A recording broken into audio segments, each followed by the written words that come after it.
Mga brothers and sisters, sa pastor pa ako, ang dami kong na-convert na Katoliko. Kasi paano ko i-convert ang Katoliko? Pag mayroong gadiring, magpalitson ako ng 4 na litson baboy. So, ang daming magpunta. So, hindi pa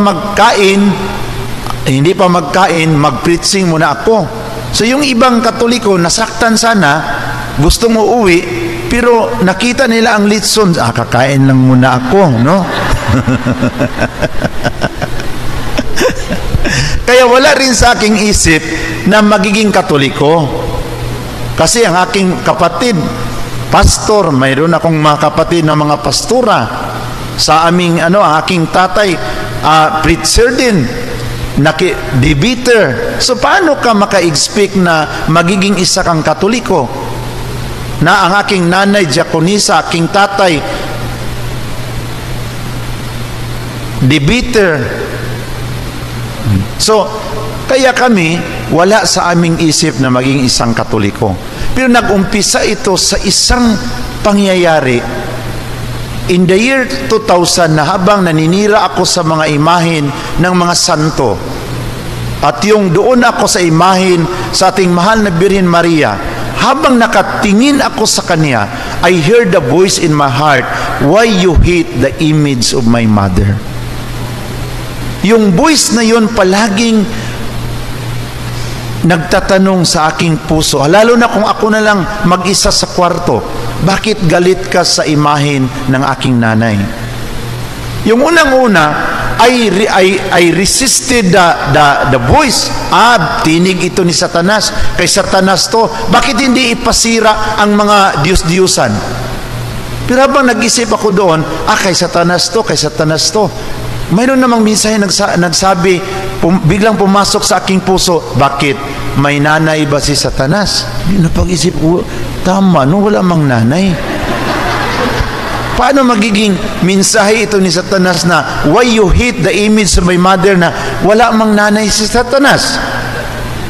So kaya yung pang mayroong mag-away doon sa mga kapitbahay, lumabas ako kasi nagsigawan, Satanas ka, Satanas ka, Satanas ka. Baka nandito ra ang nanay ni Satanas. So yung iniisip-isip ko, mga kapatid,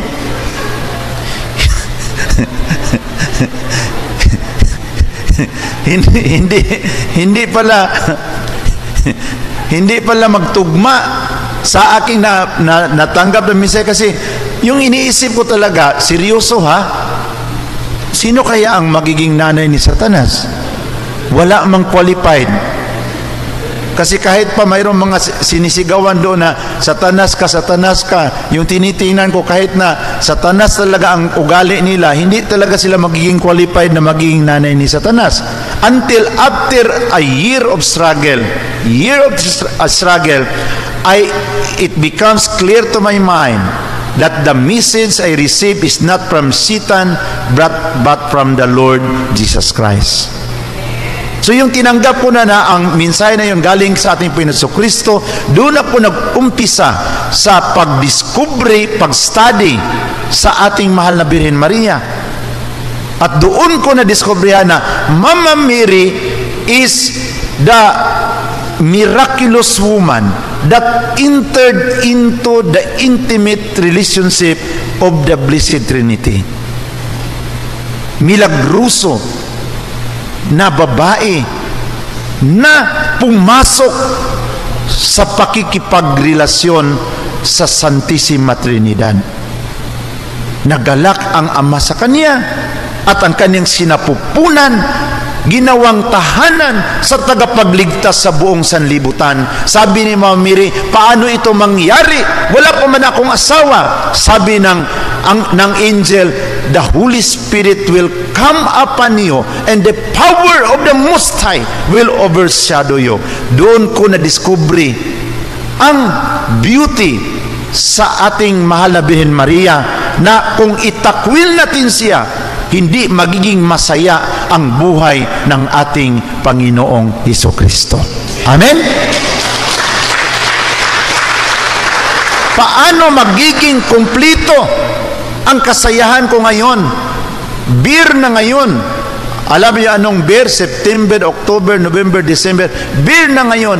Paano makapag-celebrate si Jesus sa kanyang birthday na December 25 na joy to the world kung palagi nating itinakwil ang kanyang inay? Kaya nga doon ako, mga kapatid, na nalungkot ako yung tiningnan ko ang aming bilin tuwing Pasko. Kasi sa bilin namin tuwing Pasko, si Jesus lang ang nandoon. Pinalayas namin si Mama Mary at saka si San Jose. Dahil ang doktrina namin, Christ alone. Kaya naawa ako kay Jesus doon sa bilin. Naisip ko, paano na lang kung magutom siya, gusto siya magdidi. Saan siya magdidi? Pinalayas namin ang kanyang nanay. Imbis mamatay siya sa cross, mamatay siya sa malnutrition, mga kapatid.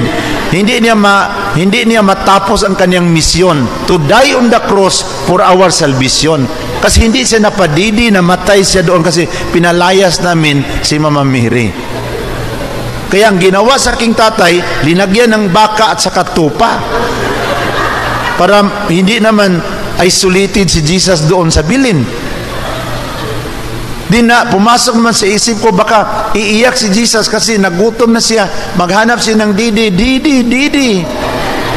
Wala doon si Mama Mary, ang baka lang nandoon.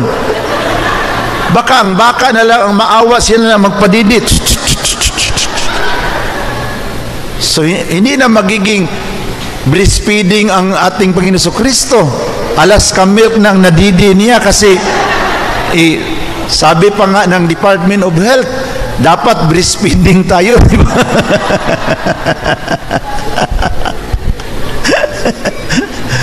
O ngayon, Alaska milk na pala ito. Galing ito sa New Zealand. So doon ko nakita na ang Christ alone doctrine is a very problematic doctrine. Because the plan of salvation is not Christ alone. It involved human participation. Amen? Nag-participate si San Jose, nag-participate ang angel. Paano yan magiging Christ alone? Doon ako nakarealize. Alone. Christ alone. Niya sabi ng Genesis chapter 2 verse 18, it's not good for a man to be alone. Kahit pa ang Diyos hindi siya sang-ayon sa alone. It's not good for a man to be alone. Genesis chapter 2 verse 18. Amen? O, kaya kung hindi ka tinawag pagkapari, dapat maghanap ka ng girlfriend so that you will not be alone. Amen? Paano natin hanapin ang girlfriend kung mga lalaki tayo? Doon sa Eucharistia. Pag nandiyan na ang katawan ni Jesus sa ating bibig, kausapin natin si Jesus, Lord, bigyan mo ako ng mabait na babae. Kasi maraming babae ngayon, sa girlfriend pa, sobrang bait, parang madre. Pagkatapos sa kasal, parang tigre. Joke lang. So, saan natin hihingiin? Hindi doon sa diskuhan. Hindi doon sa meet up, doon sa social media. Mabudol ka dyan. Oh, hingiin mo doon sa Eucharistia. Lord, kung nandito man lang siya ngayon, Lord, sa pagtitipon na ito, buksan mo ang kaniyang mga mata na makita niya ako. Huwag mo namang payagan, Lord, na mabuksan ang kaniyang mata. Senior citizen na siya.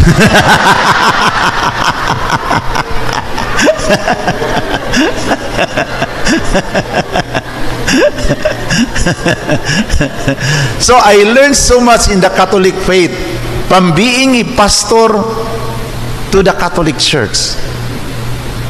And I discovered by the power of the Holy Spirit the beauty of the Catholic Church. Kasi wala mang Katoliko nagpunta sa akin.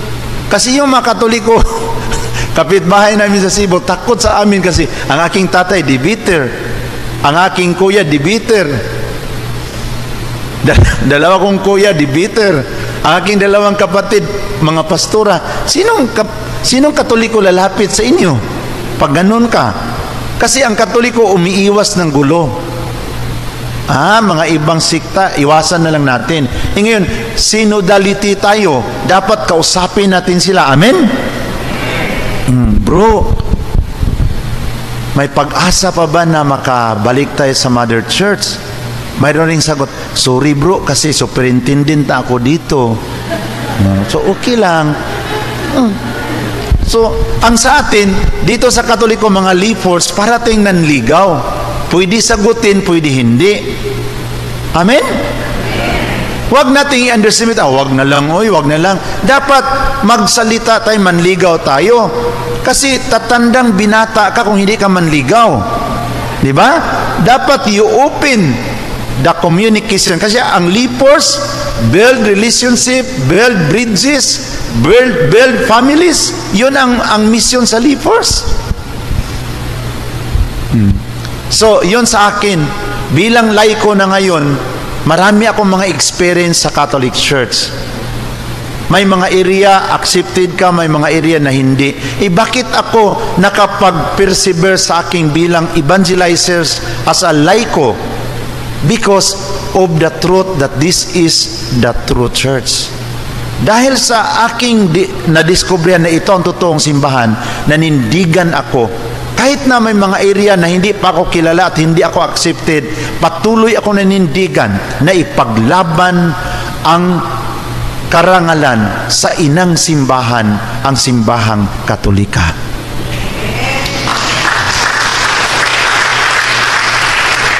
Rinispeto natin ang mga kapatid nating hindi Katoliko.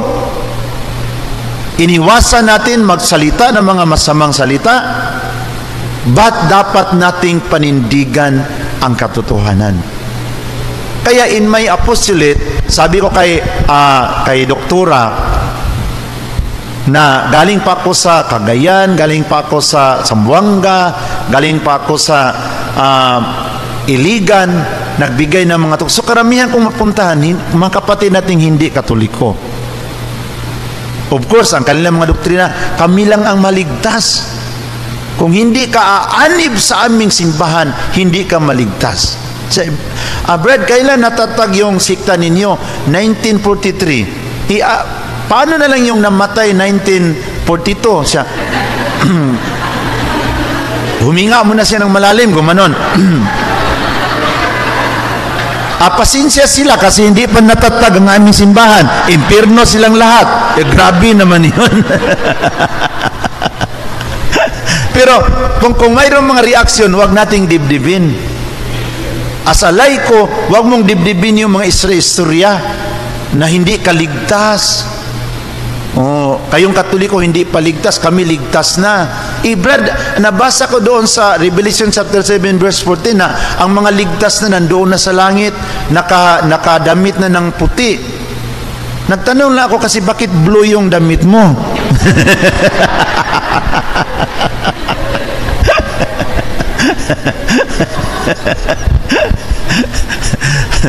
Our salvation is in Jesus. In the Eucharist is very clear. Sabi ng John chapter 6 verse 53 to 56, for my body is a true food and my blood is a true drink. He who eats my flesh and drink my blood has eternal life, and I will raise him up in the last days. Amen? Sinong kakain sa aking katawan at iinom sa aking dugo, may buhay na walang hanggan, at bubuhayin ko siya sa huling mga araw. Sino ngayon ang nakakain sa totoong katawan? Tayong Katoliko. Kasi naniwala tayo na ang tinapay at ang alak, by the power of the Holy Spirit and by the words of Jesus spoken in the first Eucharistic celebration, spoken by the priest upon the gifts, becomes the true body and blood of our Lord Jesus Christ. Amen?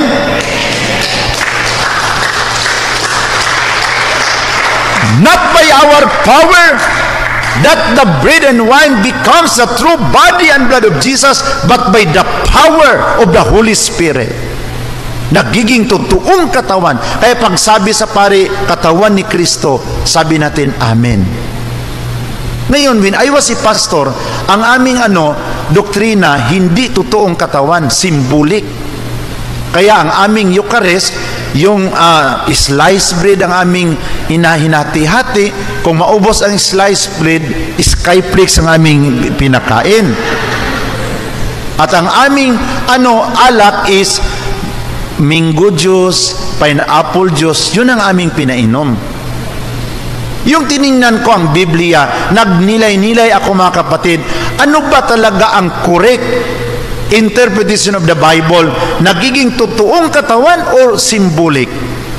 So, I tried to memorize the verses of the Bible, particularly the verses of the Eucharistic discourse. Yung tiningnan ko ang Matthew chapter 26 verse 26, sabi ni Jesus, "This is my body." Sa Mark chapter 14 verse 22, sabi ni Jesus, "This is my body." Sa Luke chapter 22 verse 19, sabi ni Jesus, "This is my body." Hindi sinasabi ni Jesus, "This is the symbol of my body." Kasi ako, magaling rin ako kasi teacher mo ako sa Bible School, paano ko i-convince ang aking mga estudyante na hindi ito totoong katawan, symbolic lang. Kasi magsabi kagad ako pag magturo ako sa Bible School. Ngayon, bakit hindi tayo papayag sa simbahang Katolika na totoong katawan? Kasi pag sabi ni Jesus, "This is my body," saan ang totoong katawan? Ang hinawakan o ang nakahawak? Ganun-ganun ako. So yung mga estudyante mo sabi, natural, yung hinawakan, symbolic, at saka yung nakahawak, yun ang original. Ngayon pag magsalita ako, parang seryoso ang mukha. Saan ngayon ang totoong katawan? Ang hinawakan o ang nakahawak? Kung magsabi ang mga estudyante, ang hinawakan, hindi totoo, ang nakahawak ang totoo. Pero ngayon, yung nandyan ako sa process of conversion, nag-pray ako sa Panginoon. Sabi ng Panginoon, "Bakit hindi ka maniwala sa aking salita?" Sabi ko nga, "This is my body." Bakit makipag-diskusyon ka pa sa isip mo? Pag sabi ko, "This is my body,"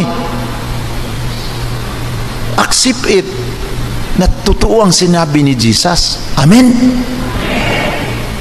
Kasi sa isip namin, nakipagdebate kami, paano yun magiging katawan? Ang totoong katawan ang nakahawak, ang hinawakan, hindi yung totoo. This is Jesus ang may sabi, "This is my body." Siya na nga ang may sabi. Amen? Then hindi ka pa rin maniwala. So doon ako tinanggap, mga kapatid, na ang sinabi ni Jesus is true.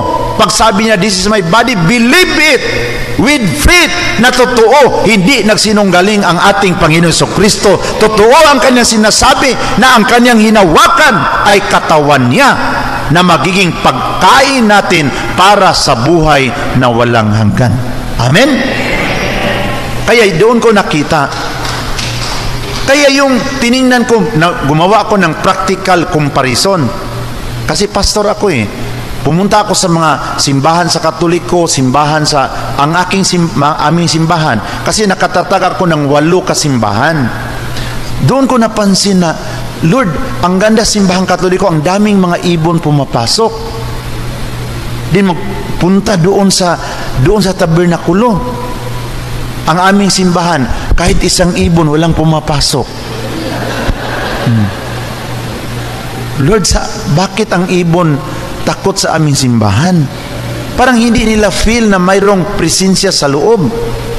Pero in the Catholic Church, imagine ka, yung mga simbahan natin sa mga probinsya, linagyan na ng mga screen kasi papasok talaga ang mga ibon. At magdumi doon sa pasukan, ganon. So, kinuklose nila kasi ang mga ibon gusto silang makapasok kasi sila mismo, damang-dama nila ang presensya ng ating Panginoon Kristo. Amen? Palakpakan natin ang Panginoon. Even the birds feel the presence of the Lord. Kaya ako bilang isang pastor, napansin ko na maganda naman kami. Ang aming mga praise and worship, ang praise and worship namin, tag 2 hours, mag-iyakan pa kami. Sa Katoliko, walang iyak-iyak Sa amin, pag nag-praise and worship kami, ang iba, babagsak na, hallelujah, hallelujah, hallelujah, maganon-ganon na. Magiging overwhelmed siya, emotionally emotionally down. Hindi na siya makaisip kung ano yun. Diba? Ganon. Kasi mayroon akong talent na ganon. I can let people cry, I can let people laugh, and pwede sila babagsak.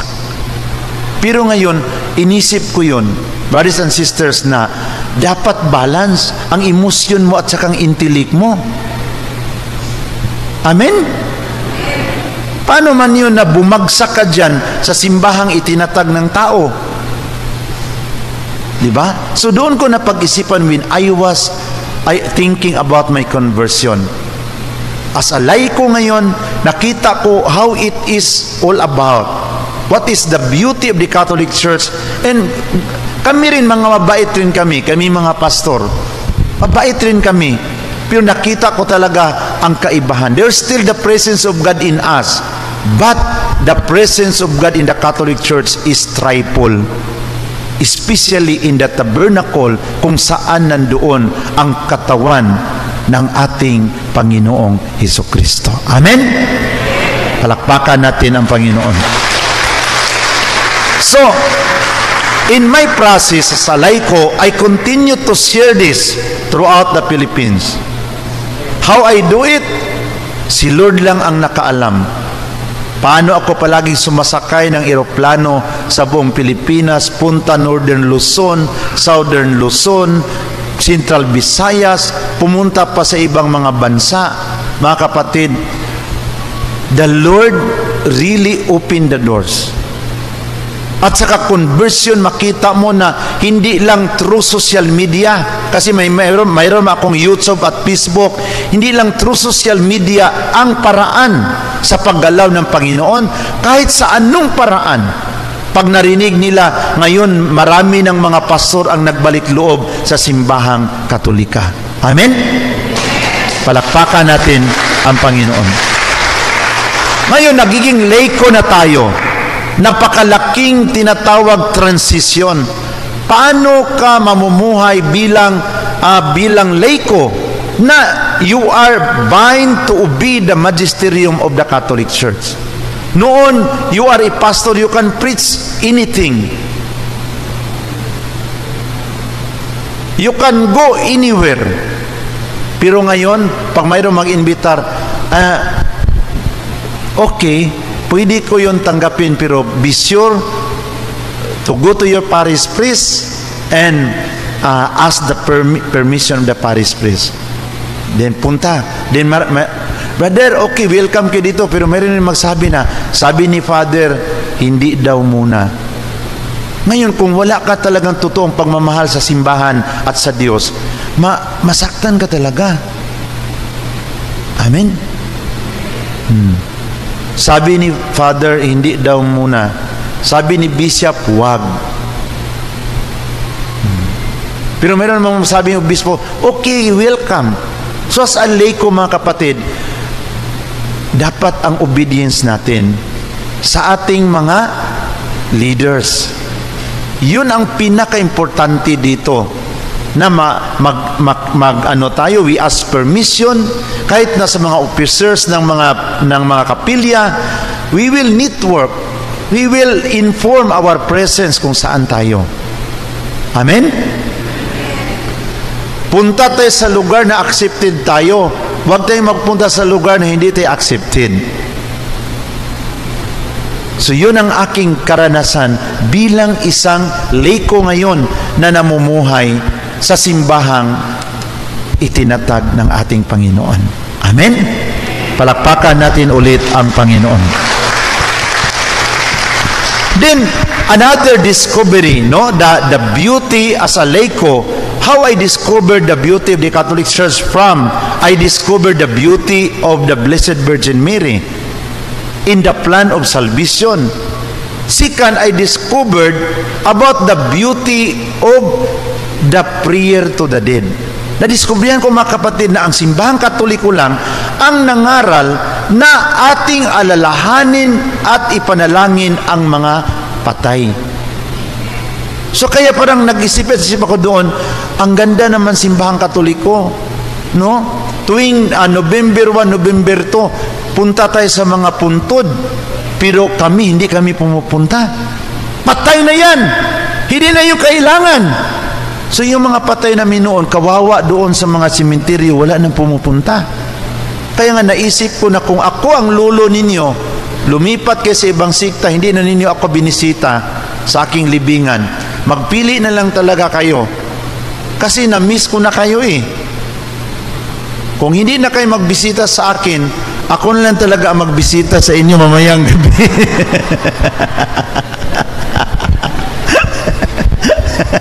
Doon na lang ako sa kortina magtingin sa inyo.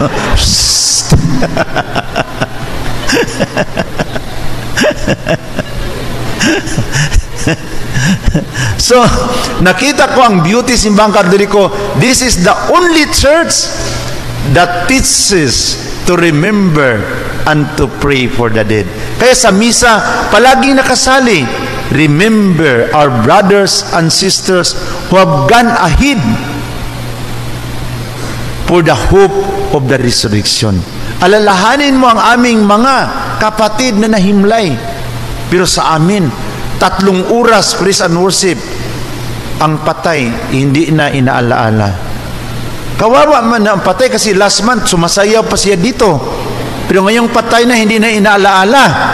Pero in the Catholic Church, we are always remembered. Tulad kay San Lorenzo Ruiz. Matagal na siyang pinatay dahil sa kanyang pangangaral. Pero inaalaala ang kaniyang magandang kabutihan na dapat nating tularan. Sa amin, no more. Ang founder na lang ang palaging alalahanin.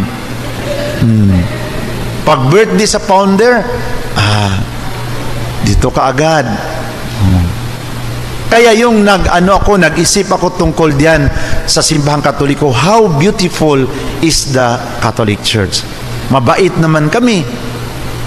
Pero itong kagandahan na wala sa amin. The third one is the beauty of the sacrament of anointing.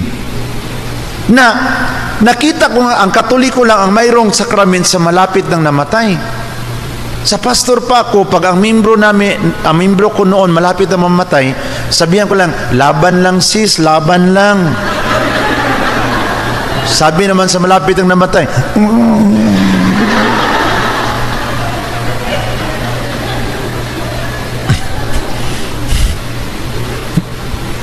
Then nakita ko noon na kasi bakit wala kaming sacrament of anointing? Kasi sa 7 sacrament tinanggal namin ang 5 kasi sobrang talino namin sa Biblia, kaya 2 sacrament na lang naiwan namin. Ang 5 wala na. Kaya pag may membro kaming malapit na mamatay, anong ibigay namin? Na tinanggal namin ang 5. Ang naiwan sa amin, biniyag na lang at sa kahapunan. Din hindi pa namin binyagan ang bata kasi ang argument namin, hindi pa dapat binyagan ang bata kasi wala pang isip. At saka ang bata hindi pa tao. So dapat kung ikaw Katoliko ka na laiko, matalino ka talaga, brother. Kung hindi yan tao yung bata, ano yun? Hayop yung bata.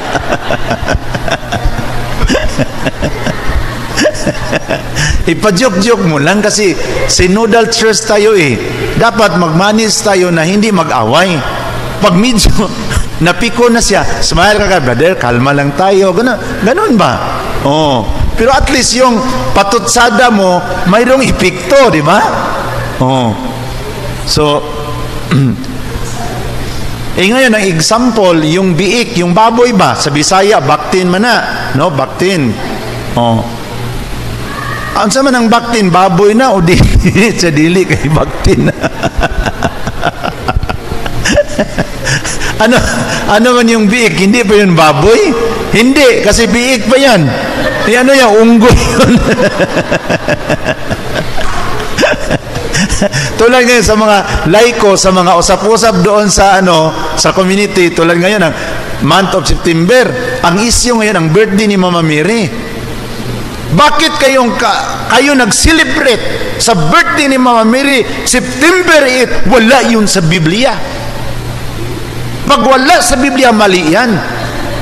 Sabi ko kaagad, sister, yung apelido mo, Gamok, wala sa Biblia, bakit naniwala ka na apelido mo yan?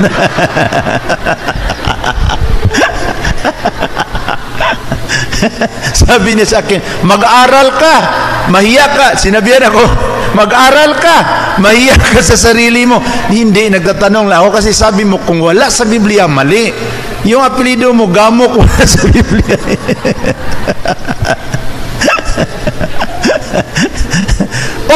Sinisilibritin nyo, saan mababasa sa Biblia ang September 8? Siya, grabe ka naman, sister. Yung birthday mo, wala rin sa Biblia, bakit nagkatay ka ng manok? Ginanon ko ang mga dialogue, kaya siya rin tumatawa rin siya, pero natamaan din siya kasi pati ang birthday mo wala din sa Biblia. Bakit tayong Katoliko mayroon tayong magisterium? Kasi sa mga bagay na hindi clear, pumasok ang magisterium. O ito ang universal celebration natin sa birthday ni Mama Mary, September 8. So pumasok, kaya yun ang function sa magisterium. Anything not clear, the magisterium comes in.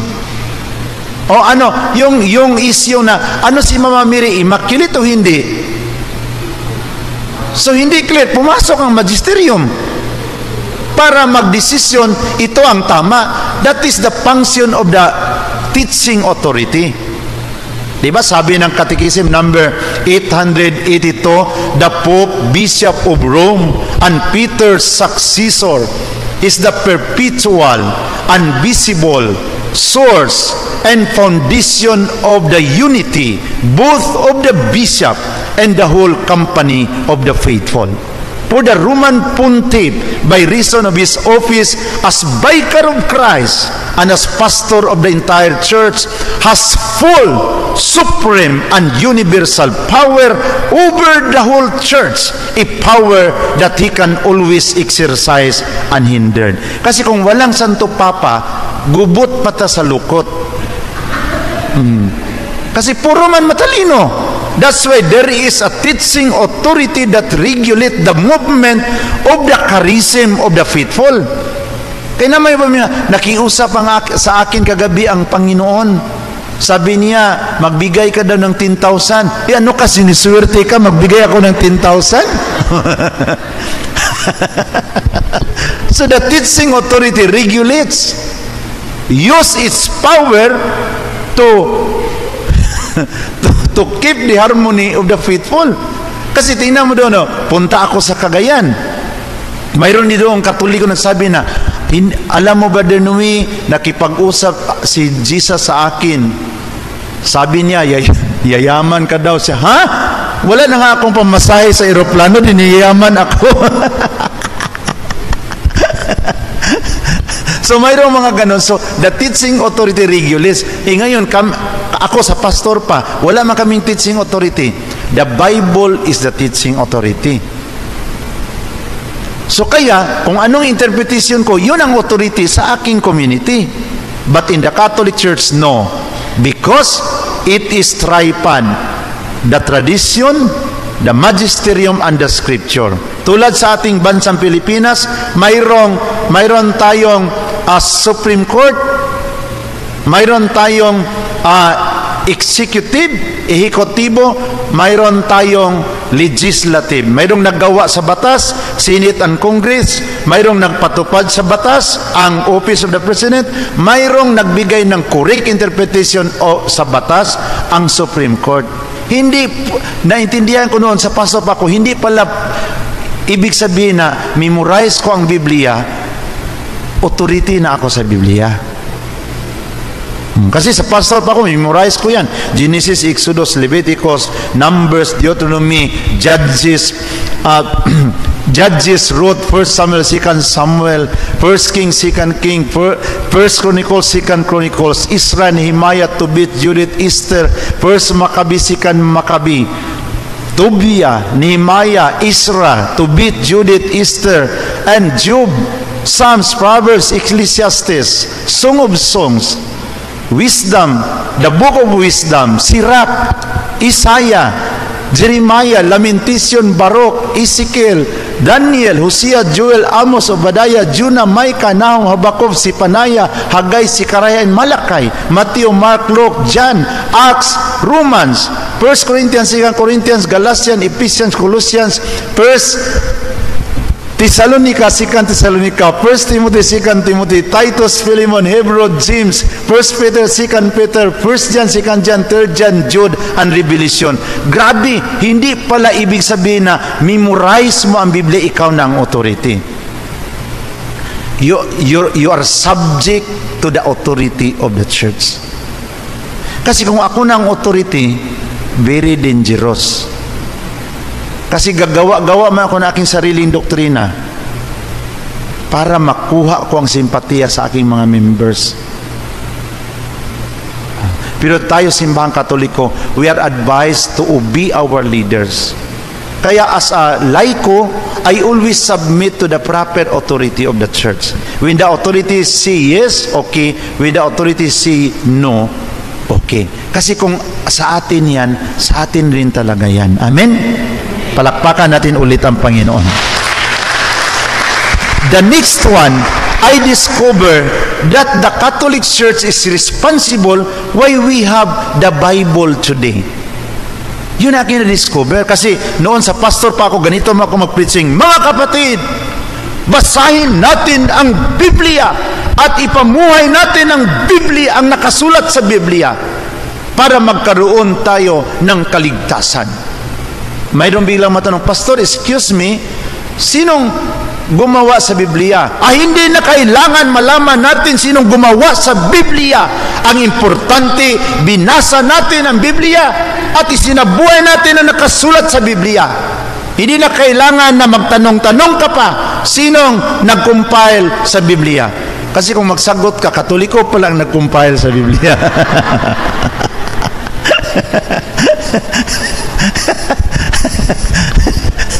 So, ang aking patutsada, basahin natin ang Biblia at isabuhay natin na nakasulat sa Biblia para magkaroon tayo ng buhay na walang hanggan. Excuse me, Pastor, sinong gumawa sa Biblia, nag-compile sa Biblia? Hindi na kailangan, mga kapatid, na malaman natin sino nag-compile sa Biblia. Ang importante, binasa natin ang Biblia. Din ang mukha nakapakaseryoso pa talaga, no?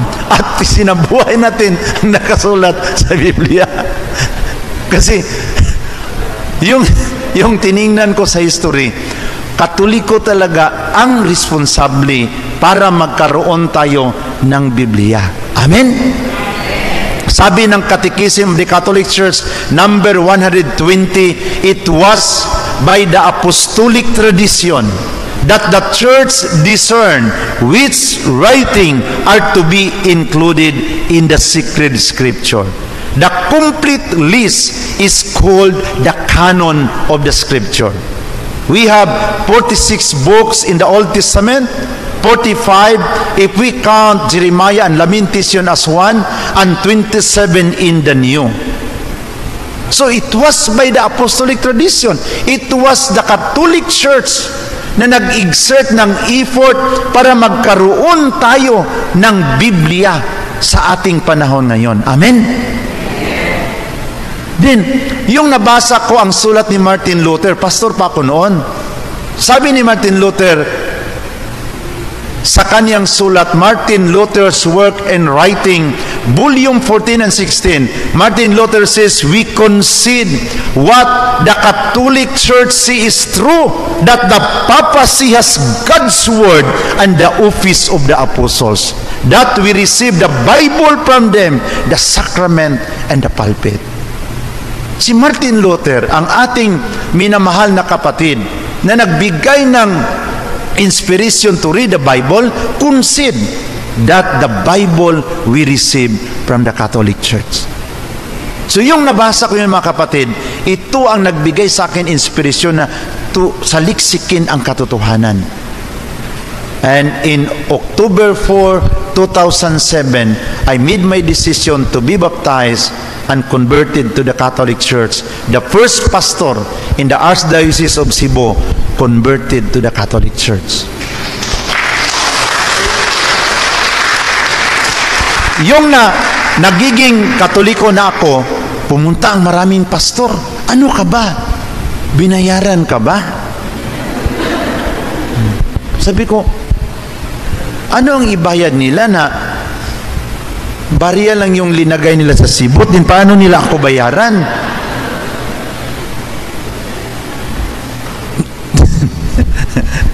And then, pagkatapos ang dami ng tanong, ano bang nangyari sa iyo? Baka inano kayo sa demonyo, pinasukan kayo ng demonyo. Tingnan niyo ang mukha ko, o pinasukan ba ako ng demonyo? Grabe naman ito. Ito lang pinasukan ng demonyo, naka-Amerikana at saka naka-niktay, no? So, ako naman pala joke. So, ang dami pumunta, pati ang aking pamilya nagalit sa akin. Sumunod ang persecution, yung puro na lang sigawan doon sa pamilya. Walang kwenta ka na pagkaanak. Ano nila ang masabi sa mga tao na ang mga kapatid mo, mga pastor at pastura? Ako, 45 years ako na nagiging debater sa ating denominasyon. Din ngayon, nagpabinyag-binyag ka. Layas! So, doon na kaagad ang persecution.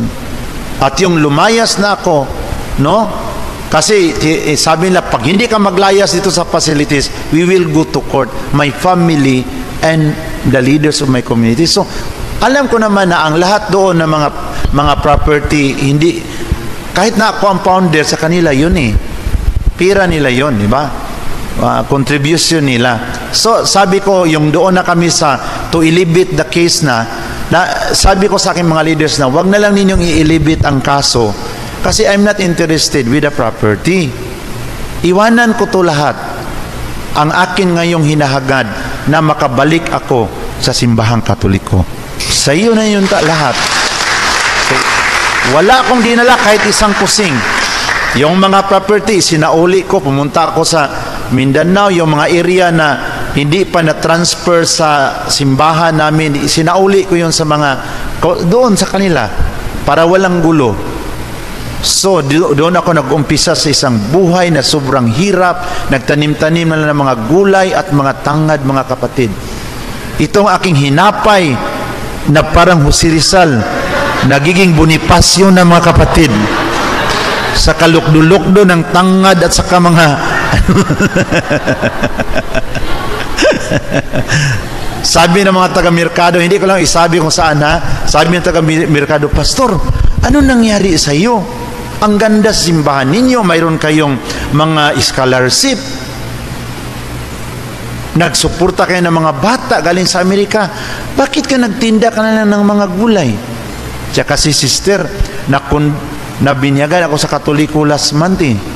Hindi ko inakala na ganito pala ang mangyari, kasi kung alam ko na ganito ang mangyari, baka hindi ako magpabinyag sa Katoliko. Sabi niya, kawawa ka naman, Pastor. Bilhin ko na lang yung lahat mong gulay.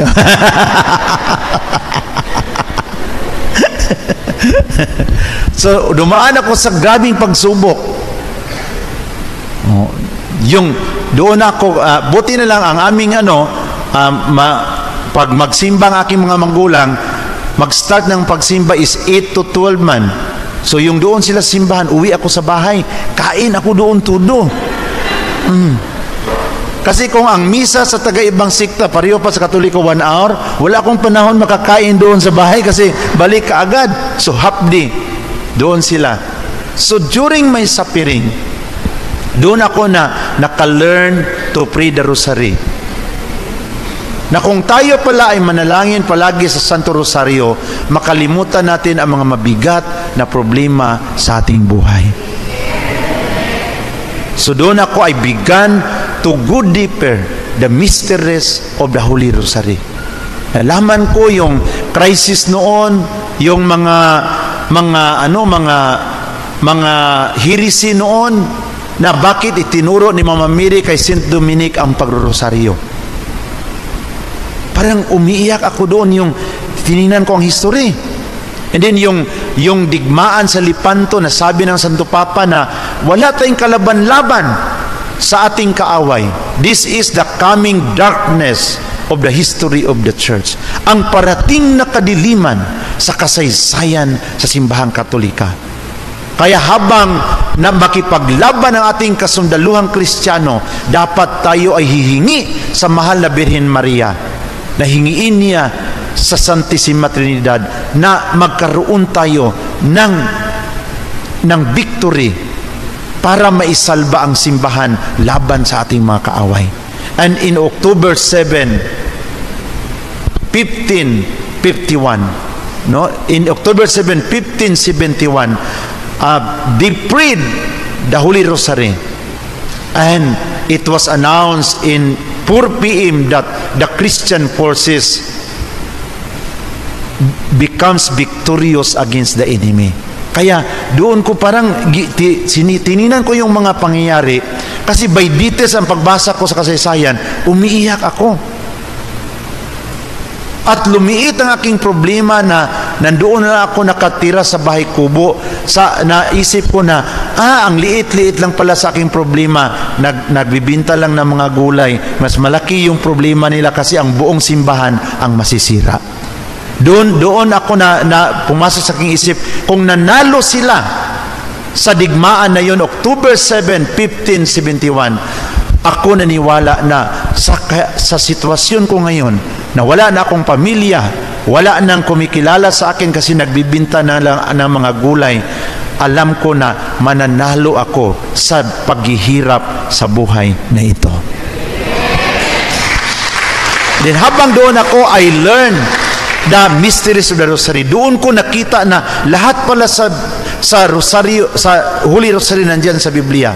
The first joyful mystery is Luke chapter 1 verse 26. The second joyful mystery, Luke chapter 1 verse 39. The third joyful mystery, Luke chapter 2 verse 1 to 7.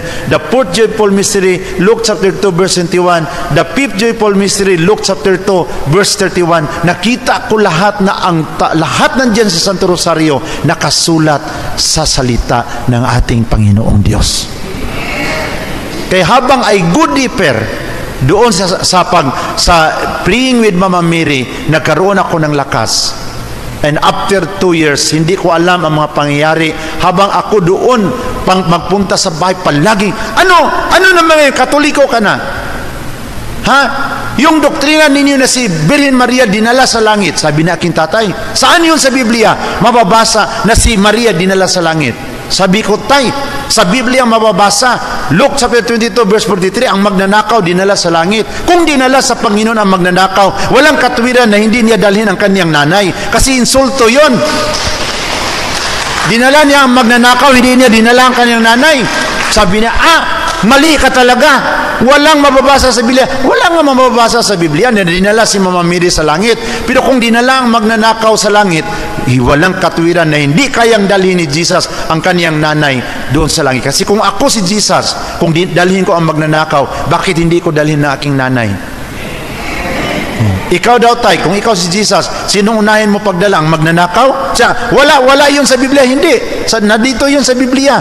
Kung dinala mo ang magnanakaw, hindi mo kayang dalhin ang nanay, si Lola? Tahimik aking tatay. Pag yung tahimik siya, pasok siya sa kwarto. Naligaw talaga ang anak natin. Veronica man ang pangalan sa kinanay. Naligaw talaga ang anak natin, Veronica. Then uwi na lang ako. Pagbalik ko naman, ano yung mga doktrina ninyo? Na kumakain kayo ng dugo. Ha? Karag ngayon, kumain ka na ba ng dugo? Sabi ko, hindi man ako nagkain ng dugo, tayo dinuguan man ang aking kinain. May nakita ka bang Katoliko na kinain niya ang prisko na dugo? Kasi kung mayroong Katoliko na kinain niya ang prisko na dugo, siyang aswang dito sa sa probinsya ng Cebu. Ang kinain sa Katoliko, dinuguan, yung properly cooked na tay. Smile ako. Grabe ka talaga. Naligaw ka na talaga sa landas. Naawa ako sa iyo. Impirno ka na talaga. Impirno na daw ako. Paano ko maimpyerno, tay? Sabi ni Jesus, ang kumain sa aking katawan at uminom sa aking dugo, may buhay na walang hanggan at bubuhayin ko siya sa huling mga araw. Tay, paano ba yung ating pagmahal kay Jesus kung palagi nating inaaway si Mama Mary? Tay, malapit na ngayon ang birthday ni Jesus, December 28, November na. Paano si Jesus magiging matuwa sa kanyang birthday kung si Mama Mary itinakwil natin? Paano siya kakanta ng Joy to the World na inaway natin ang kanyang nanay? Kung ako si Jesus, Silent Night na lang aking kantahin kasi inaway ninyo ang aking nanay.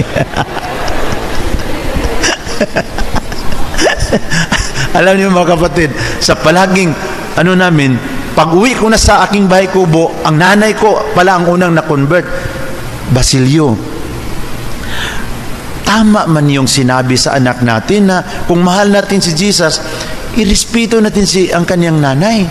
Alam niyo mga kapatid, sa mga pangyaring yon, after 2 years, my mother and father at the age of 81 and 80, my mother and father decided to be converted and baptized to the Catholic Church.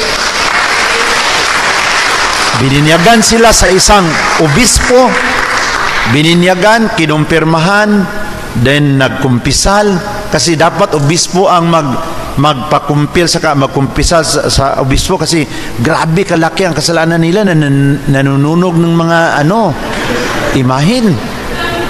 Hindi pwede sa pare obispo ang mag-absolve. So doon siya, pagkatapos sa baptism, confirmation, then confession, and then Eucharist, and then kinasal pa rin sila sa obispo. Kaya 5 sacrament ang natanggap sa aking tatay at nanay sa oras na yun. And then yung kinuha na sa Panginoon ng aking nanay, parang napakatahimik, gumanon lang. Pagkatapos sa anointing sa pare, natulog lang aking nanay. Yung mga angkol ko ng mga protestante na naninira ng mga imahen, ang tagal mamatay mga kapatid. Gumaganon-ganon, pero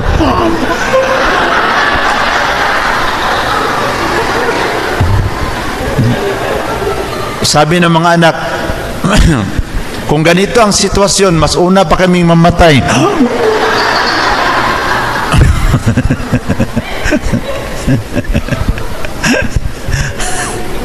And then mayroong kasama si Papa na pastor na mabait. Mabait talaga. Kasi aking tatay, sobra kabait sa aking tatay mga kapatid. Nagtaka ko kasi kayong kasama niyang pastor na sobrang bait, ang tagal mamatay, mga 1 year, butot balat na lang, kasi yun ang tagapagsunog sa mga imahin. Kaya pala pinarealize siya na butot balat na nakaganon.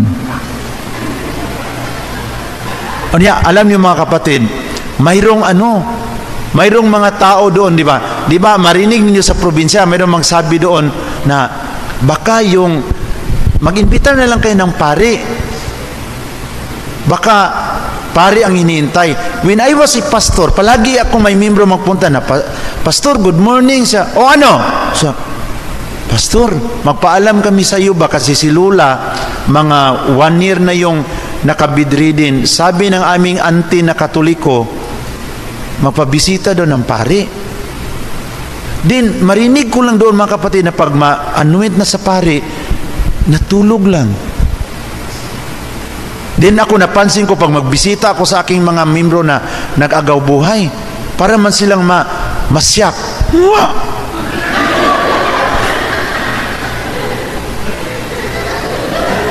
Din sabi ko naman, kasi experience ko to bilang pastor, Lord, bakit itong aking mga member na nag-agaw buhay, parang masyak sila kung makakita sa aking mukha, parang nakakita kay Judas Iscariote. So, as a pastor, akin yung I contemplate on that.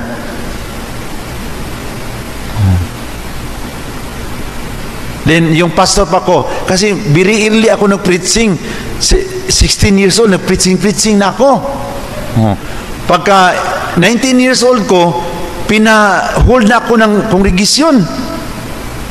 Ngayon, yung tagapagsira sa mga larawan doon na diakono, namatay.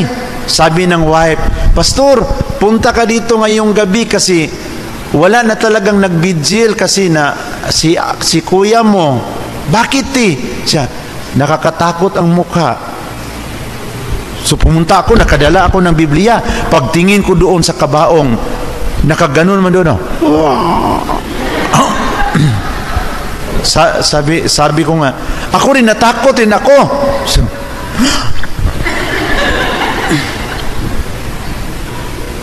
din sabi ko, "Lord, tulungan mo ako."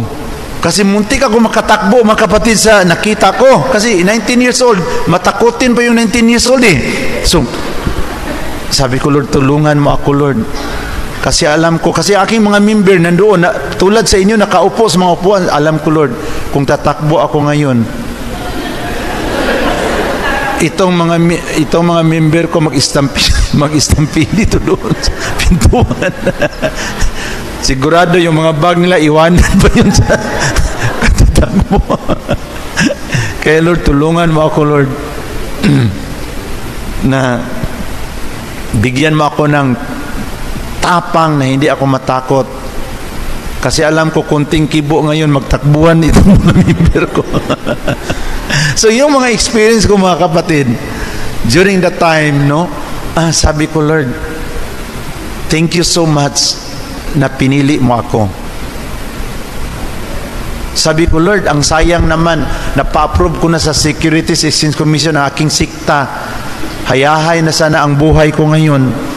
Pero, Lord, salamat sa realization, conversion na binigay mo sa akin. Kahit na hindi na ako ngayon sa command position, laiko na ako, pero I'm so happy serving the Lord in the mother church, in the church founded by our Lord Jesus Christ." Alam mo naman, Lord, na ang aking puso, mahal ko pa rin ang aking mga kasamang pastor noon. Kaya hindi ako nakapagdebate sa kanila. I just share with dialogue. Maraming magsabi na, mayroong po, yung doon sa Cagayan, nag-usap kami, bakit iniwan mo ang Katoliko? Kasi nagtampo ako doon sa mga elders, yung mga matanda. So talaga? Ngayon, nagpastor ka na. Iniwan ko. Sabi ko, "Brother, kung tayong Katoliko, huwag tayong mag-expect na perfect yung makasama natin. Kasi pareho tayong naglalakbay sa buhay na ito. Hindi mo alam, yung mga matanda dyan, mayroon ng mga sakit sa katawan nila, kaya medyo madali nang magalit. Ganun. Intindihin naman natin sila. Kasi darating rin ang panahon na tayo naman ang matanda, marami na rin tayong arthritis. Sino na lang ang mag-intindi sa atin? So diyan sa simbahang Katoliko, hindi tayo perfecto. Kasama nating evangelizer, pwede magkaroon ng karamdaman, medyo magalitin, we will understand. Ngayon, kung yun lang ang dahilan, maglipat na tayo sa ibang sikta. So sinabihan ko siya, sabi niya, "Sige, brother, pag-isipan ko lang muna. Huwag naman tayo magtampo-tampo tayo dito." A matured Catholic knows how to adjust every personality and every situation. Amen? Tayo dito sa Leapers, we are in the journey of maturity. Kami nga ngayon mga convert pastor, may mga panahon mag-away-away pa rin kami kasi may galing sa born again, may galing sa Pentecostal, may galing sa Baptist. Mag-away-away sila dahil sa kanilang mga background. Ako, 5 years ako sa Bible School. Ikaw, 1 year ka lang. Pinatawa kong aking mga leaders, huwag natin yung pag-usapan ang mga background natin, kung magkaano yung kanilang Bible School. Kasi, nakakasakit yun. We are not converted in the true church. Mamuhay tayo as convert and then be humble. Huwag na nating alalahanin yung kung ano, nakamastiral ba tayo doon sa previous organisasyon natin. Ang importante, nakakita tayo sa liwanag. At dito tayo ngayon nagsama-sama, naglalakbay, kasama ang simbahang itinatag ng ating Panginoong Jesucristo. Amen? So, yung dumami na kami, yun, sabi ko sa laiko na tayo. So hindi na tulad noon na every Sunday tumatanggap tayo ng 10%. Ngayon, we are under the mercies of the people.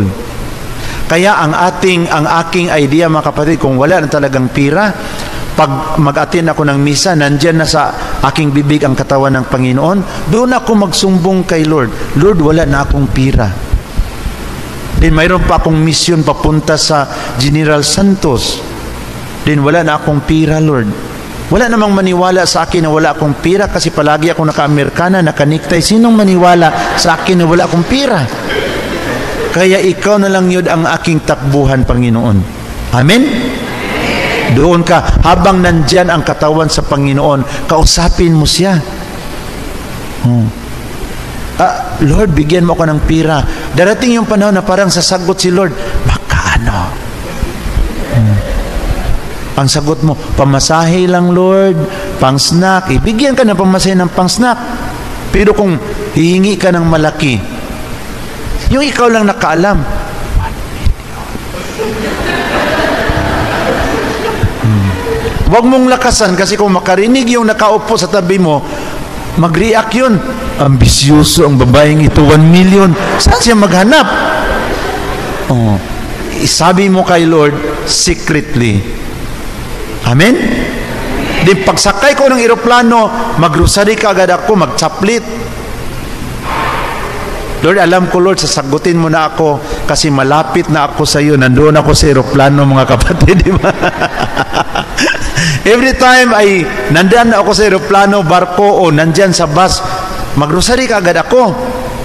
I-offer ko yung aking lahat ng mga intention. Pag sakay ako ng bus from Manila to Ifugao, start agad ako ng rosary.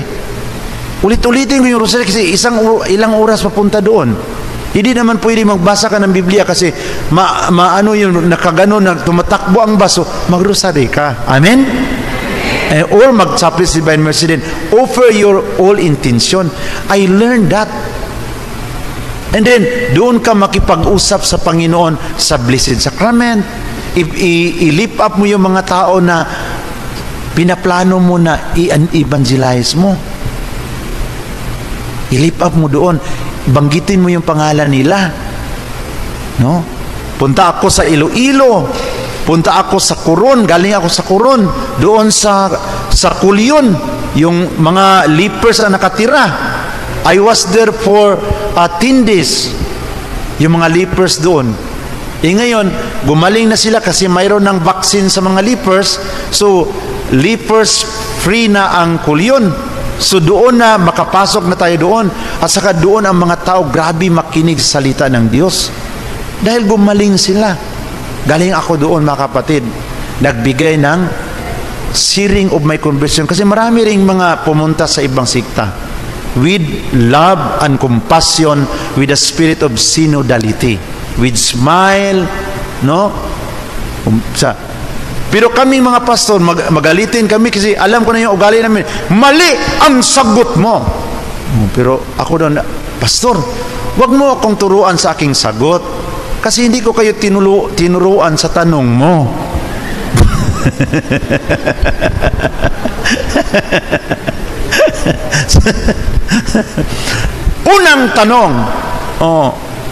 Unang tanong, ang tanong ngayon, sana ang mga santo, sinong nandoon sa purgatorio, sinong nandoon sa langit? Siya, pastor, mamaya na lang tayo magtanong kung papunta na tayo doon. Kung sino talaga ang nandoon sa purgatorio o sino nandoon sa langit. Si Judas, saan? Kung ikaw isang pastor naging Katoliko, sagutin mo ako kung nandoon ba si Judas sa impierno o nandoon ba sa langit? Sa pastor, kung nandoon man siya sa impierno, pakisabi na lang kung makapunta ka na doon. Sabi niya, ikaw ba? Yung mga sagot mo wala sa Biblia. Siya, pastor, bakit mag-Biblia pa tayo? Alam ko, expert ka sa Biblia, ako expert din sa Biblia, di ba? So bakit kayong nangunguros? Hindi mo ba alam? Di ba sa pastor ka pa alam mo na ang cross is the symbol of suffering and death. Kaya nga hindi tayo nanguros, kasi ang pangunguros, simbolo sa paghihirap at kamatayan. Bakit kayo? Ngayon, pastor ka, nangunguros ka na. Nangunguros ka na ba siya? Oo. Kasi tingnan mo yun, pag nandoon tayo sa aeroplano, biglang mag-turbulence. Di ba, guros ka ganang Katoliko? Mayroong isang matanda, galing sa Muanga, papuntang Manila, bago na siya nabinyagan sa ibang sikta. Sabi ng piloto, sa mga oras na ito, ipinagbabawal ang pagpunta sa mga palikuran at panatiliing nakaupo sa mga upuan habang nakakabit ang sinturong pangkaligtasan, habang nakaranas tayo sa panginginig ng eroplano. Lalo na ngayon, maulan, grabe ang turbulence. Kurus kagad ang Katoliko. Siya kasi bago na siya nabinigan sa ibang sikta, pag turbulence, muntik siya makapanguros. Naisip niya, born again na pala ako, ginano na lang niya.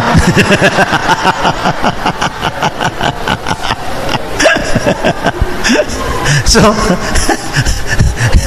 hindi naman sinasabi sa Biblia nga kung nanguros ka, kung hindi ka nag-sign of the cross, impierno ka. Wala man sinasabi ang Katoliko na ganun. Kung nag-sign of the cross ka, that is the sign of our salvation. The symbol of our salvation, the cross of our Lord Jesus Christ. Totoo yun, na ang cross noon is the symbol of suffering and death. But when the Savior of the world offered His life on that cross for our salvation, the cross before that was a symbol of suffering and death, now becomes a symbol of hope and eternal salvation. Amen? Noon, na hindi pa naipako ang tagapagligtas sa sanlibutan, ang ating Panginoon Kristo, ang cross ay nanatiling simbolo sa paghirap at kamatayan. Ngunit yung naipako na ang tagapagligtas sa buong sanlibutan upang tubusin tayo sa ating makasalanan, ang cross noon na simbolo sa paghirap at kamatayan, ngayon nagiging simbolo na sa pag-asa at sa buhay na walang hanggan. Amen? Kaya nangunguros tayo.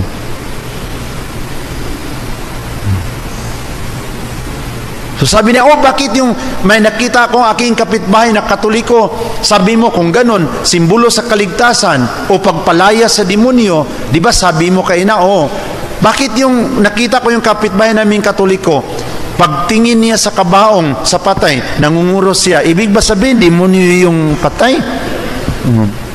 Sabi ko, saan mo yun nakita? Yung sa kapitbahay namin. Saan ka during that time? Doon ako sa likuran niya. Kaya yun nangunguros siya kasi nandoon ka sa likuran niya. So, in our encounter, in different brothers and sisters ng ibang pananampalataya, be sure that we always share the truth with gladness. Amen? Huwag nating dibdibin as members of the Leapers Ministry. Be wise in dealing with these people. As Matthew chapter 10 verse 16 nagsabi, be humble, be wise like a serpent, and be humble like a dove. So kaya, ngayon sa buong Pilipinas, medyo ang aking pangalan, mga kapatid, alam na nila sa marami. Ako naman patuloy na nag-form. Kaya sabi ko kay Dr. Gaines na bilang mga leapers, darating ang panahon na we will also request your formation, how to do it, sa mga pastor ngayon na nagiging laiko na, nagiging lay na sa pananampalataya dito sa simbahang Katoliko. Amen? So sa umagang ito, brothers and sisters, tatanggap tayo ng biyaya sa Panginoon tulad sa akin na hindi ko inakala na magiging tulad na sa inyo ngayon, pero alam ko na ito ay plano sa ating Panginoong Diyos. At sa ating mga viewers ngayon sa buong Pilipinas, ang aking masabi na hindi ko to plano na magiging Katoliko, pero alam ko na ito ay plano rin sa Panginoon. Sabi niya sa Isaiah na my plans is not your plans, my ways is not your ways. So, during that time, nag-aral pa ako sa Bible School. Ang aking nasa isip na marami pa sana akong Katolikong makonvert sa aming sikta. Pero after 15 years of being a pastor in Cebu City, ako ang kinonvert sa Panginoon para magiging isang Katoliko. So ngayon, bago ako magtapos, I will recognize my secretary, may pamangkin na kasama ko, Brother Jonathan, nandito ngayon at sa inyong likuran. At saka, mayroon rin kaming mga convert na nag-aral pagkapari. No, nandito rin ang aming head, Brother Raymond. So, he is assisting sa mga convert na mag-aral pagkapari. So, ang aming community, hindi namin maiwasan na ngayon mayroon tayong isang pastor from Tacurong City 3 years ago na nandoon na nag-aral sa Italy. He was a pastor of the Pentecostal Oneness. Ang kanyang conversion very unique kasi nanaginip siya kay Mama Mary. Yun lang din. Yung tumawag siya sa doon siya, kasi that was during the pandemic. So he called me up and told about his dream. Sabi ko, go to your bishop. So yung pabalik-balik siya sa kanyang obispo na sa kanilang denomination, sabi ng obispo na I discern that God is calling you to become a Catholic.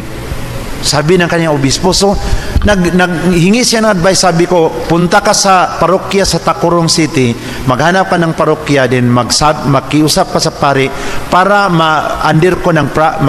mag-undergo ka ng proper catechism. So after the proper catechism, after observation, bininyagan siya sa Tacurong, and then kinonfirm siya sa General Santos doon sa center namin, and then nag-apply siya to study for the priesthood. He was accepted in Italy. Alam niyo mga kapatid, milagro talaga ito. Sabi ko, Lord, kung kalooban mo ito, sabi ng seminary sa Italy, kailangan namin ang recommendation sa isang obispo. Alam niyo mga kapatid, naghanap ko ng obispo, doon ako nakapunta kay Bishop Pabilio. And then pina-interview ko siya kay Bishop Pabilio from 1 p.m. to 6 p.m. Sabi ko doon sa likuran, parang wala na itong pag-asa. Pumunta ako kay Bishop Pabilio, sabi ko, Bishop, kung ano talaga ang decision mo, Bishop, uuwi na lang kami. Kung wala, hindi talaga pwede, maghanap na lang kami ng seminary dito sa Pilipinas. Biglang sabi ni Bishop Pabilio na, ngayon gagawa ako ng rekomendasyon. So, hingiin ko yung sulat mo sa kanya, di ba? Nag-recommend kayo doon para mabinyagan, ma-confirm. Saan yung letter mo? Binigay ko yung letter ni Bishop. So, doon niya pinattern yung kanyang rekomendasyon. The next one, yung punta na kami sa Italian Embassy, inapprove. Pero sabi ng Italian Embassy, kailangan namin ang certification sa Papal Nuncio. So, kinausap ko si Brother Ruggie, kasi pastor siya, Brother Ruggie, matagal na ako sa Katoliko pero hindi pa ako nakapunta ng Papal Nuncio Office. So, medyo mahirap na to. Kuha tayo ng recommendation sa bishop. Ngayon, Papal Nuncio, mahirap na to, Brother Ruggie. So, we will pray the rosary, manalangin tayo buong gabi. Pagka next day, punta kami sa Papal Nuncio Office. Madre ang nag-entertain, kinuha yung mga document, and sabi ko, Brother, pastor, hindi ka naman pastor ngayon, no? Kasi brother ka naman. Sabi ko sa kanya, kung anong decision sa Papal Nuncio, dito tayo maghanap ng seminary sa Pilipinas. Alam niyo mga kapatid, after 3 days, tinawagan siya, na-approve ang application sa Papal Nuncio Office. So, first convert pastor in the Philippines studying in the priesthood in Italy, mag 3 years na siya. Kaya more prayers para sa amin. Kasi alam niyo mga kapatid, bago ako magtapos, parang napakabigat sa kamay ni Satanas sa amin. Kasi ang unang nagalit is Satan. Kaya we always ask the intercession of the people of God and the Blessed Virgin Mary. Kasi yung may mga pastor na mag-decision to become a Catholic, makita namin ang galaw sa kaaway. Pero hindi ako nagpatinag, no, nanindigan kami sa hanggang ngayon, nakasurvive ako from 2007 of my conversion until now, 2023. Ang hiningi ko sa Panginoon, Lord, bigyan mo lang ako ng 10 kapastor na mag-convert sa simbahang Katoliko maging tulad sa akin. Ngayon, binilang ko, hindi bababa sa buong Pilipinas na 300 ka mga Christian workers. Kaya nga, halos wala na akong pahinga kasi dito ako magpahinga sa Manila. Alam niyo bakit dito ako pahinga sa Manila? Kasi pag nandoon ako sa Iloilo, magdoon ako sa ibang mga lugar, hindi ako makapahinga. Kasi pag marinig nila, nandyan ako, nakalinya yung mga pastor. Noon ako ang maghanap ng pastor, pero ngayon, pastor, pwede ka bang maimbita namin dito sa aming bahay? Gusto lang kami magtanong. So in the whole Philippines, it is really the movement of God. At saka yung mga pastor na nandito na sa Katoliko, kumikilos din sila ngayon sa buong Pilipinas. Hindi lang ako. So, it is really the movement of the Holy Spirit. Kaya, as a church of synodality, we respect other denomination. Marami mga denomination na mabait, na ecumenical na sila. So, itong ecumenical na, they are already in one with us.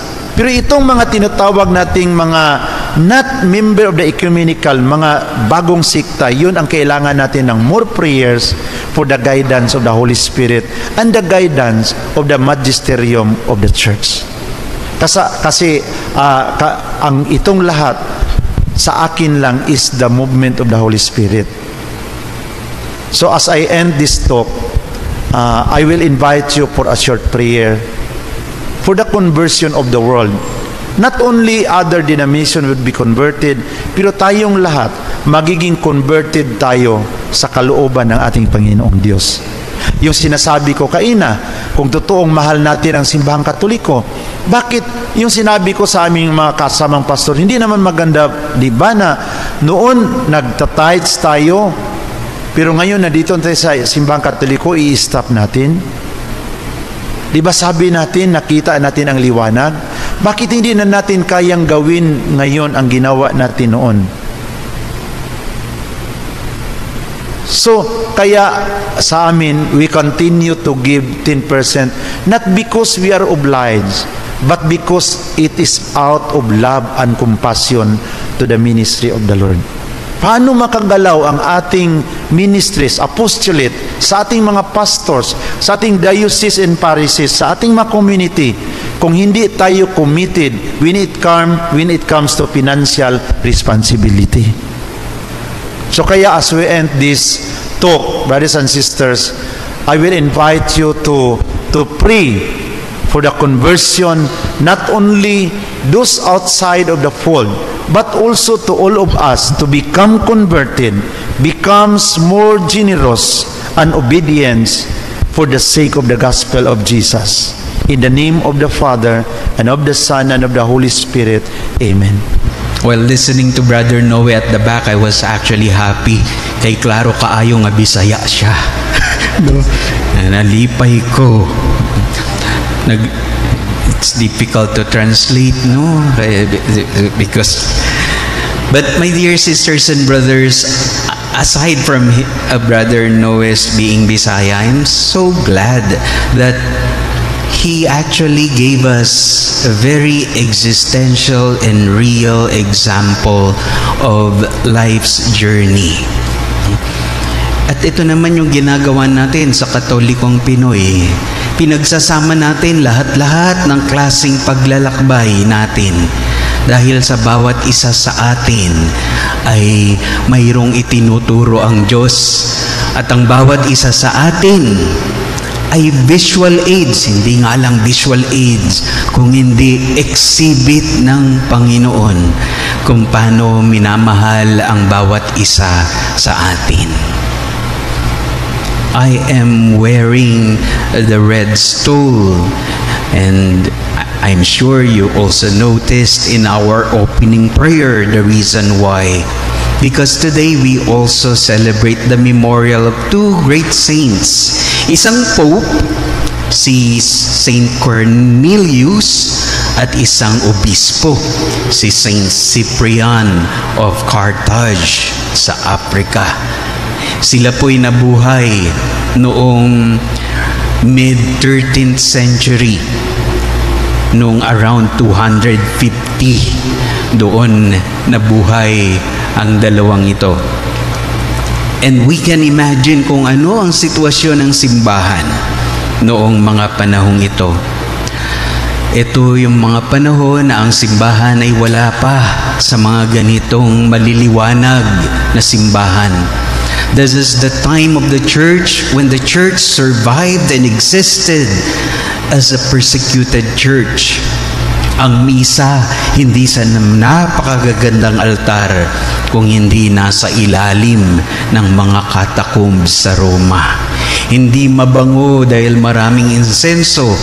Gumagamit sila ng insenso hindi para maganda at marangal, kung hindi para matabunan yung amoy ng mga naaagnas na katawan dahil doon sila nagmimisa sa catacombs kung saan nililibing yung mga namamatay.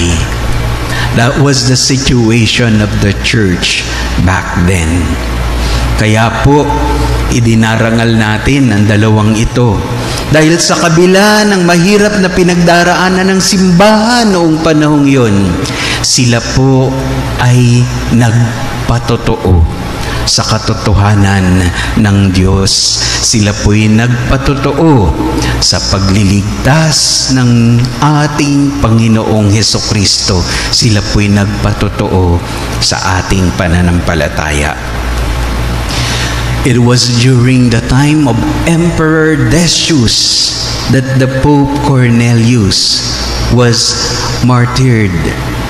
At sa panahon naman po nung emperor na si Valerian, 20 years after na si Saint Cyprian ay pinapatay din. We have this Latin saying in our theology. Sabi ni, madalas nating marinig ito, sanguis martyrum semen Christianorum. Nang ibig sabihin sa English, the blood of the martyrs are the seeds of Christianity. Dito po nagsimula talaga yung pananampalataya natin. Dito po talaga nagsimula at umusbong yung ating paninindigan sa katotohanan ng ating pananampalataya, dahil may mga taong nagpatotoo. Hindi sa pamamagitan ng mga complex theology, dumating na po yun pagkaraan ng maraming dekada. Ang unang hindi mapasubali ang patotoo ng pananampalataya ay may mga taong nabuhay at naging handang mamatay para sa pananampalatayang ito. And this is the beginning of our church.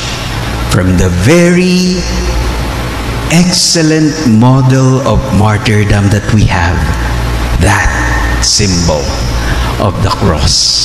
Kaya yung mga martir nagkaroon ng ganong lakas dahil alam nila ang Diyos mismo walang itinira para ipakita sa atin kung gaano niya tayo kamahal, even to the point of death.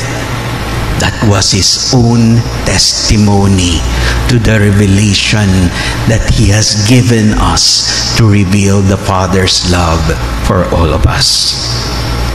Kaya mga kapatid, I think it is in this light that we can really reflect on today's gospel. This is my own invitation to you to reflect on this foundation that our Lord Jesus Christ was talking about in today's gospel. Ano ba ang pundasyon ng ating pananampalataya? Because this is the foundation of our faith. the sacrifice of the cross. Ito yung pundasyon ng ating pananampalataya, yung walang hanggang pagmamahal ng Diyos. Yes, we may have many learnings, and indeed we need to learn. We need to understand our faith. We need to deepen our faith. Pero ang pinakamatibay na pundasyon pa rin ng pananampalataya ay yung buhay ng bawat isa sa atin.